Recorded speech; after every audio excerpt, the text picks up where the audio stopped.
Yo, yo, yo, what's going on? It's Terrell Hall of Fame, D-Line, TBKC, and all that sweet, beautiful, wonderful shit. Um, I tell you what,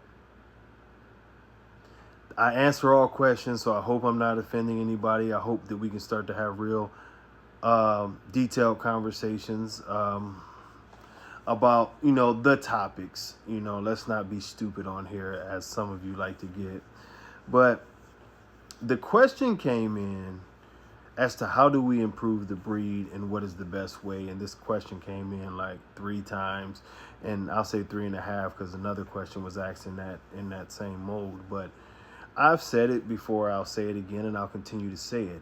The number one way that you can improve the breed is that the registries actually do what registries are supposed to do. And no, I'm not throwing shade. Yes, we know that I haven't got my registry fully going. All the dumb shit that y'all want to say. This is a question and I'm answering it. You have a job, and that job is to protect the breed. Do you guys as a community believe that the XL bully has been protected? I don't.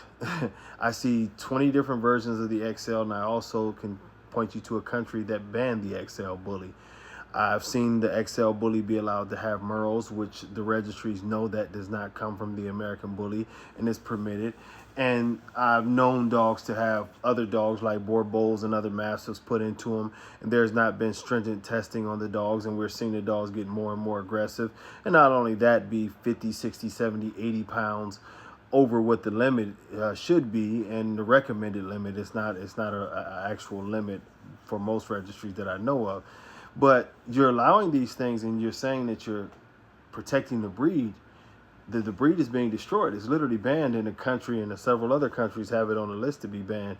So with that being said, like, that's not protecting the breed. When we see the merle pattern come throughout the breed, and we know that that's not a pattern that we started off with, that's not natural. We know that there's some mixing going on, but there's no crackdown on that. How are you protecting the breed? When we see dogs that we know that have championships or have been considered to be very important dogs in the breed or different things, have severe health issues, and we know that they're passing this on throughout the genes, but we continue to permit this instead of putting bans on those dogs to protect the gene pool. How are we protecting the breed? These are all questions that has to be asked. Even in the show ring, you see dogs that should not be bred, and instead of asking those dogs to leave, registries are allowing these dogs to show, hurting the breed in more than one way, because you have people outside of the ring who are naive to a lot of the things about show dogs. They just decided that they like American bullies, and they come to a show and they see these dogs that are obviously, they're just basically pet quality dogs. They don't know that. They think that this is the way the breed is supposed to be. So what are you doing? You're creating more breeders who want to make bad dogs. And not only that, you're promoting it and allowing that these dogs win shows, which is further continuing the standard of bad dogs. The paperwork should be pulled. These dogs should not even be allowed to be in the show ring, and we should pick the best of the best. If there are only 2 dogs that qualify, well, it's just a small show, and we have to do better with quality dogs. But to continue to sit around and act as if things are being done correctly, it's just not.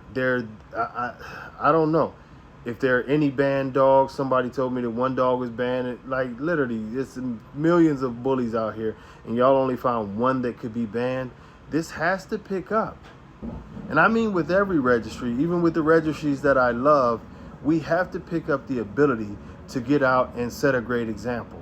The registries are the example. The senior members of our community, people who have started these breeds and people who have been involved in it for a long time, you are setting the standard. And what I'm seeing is that some people are always willing to cross a line, always willing to say, oh yeah, I used that because I could fix it.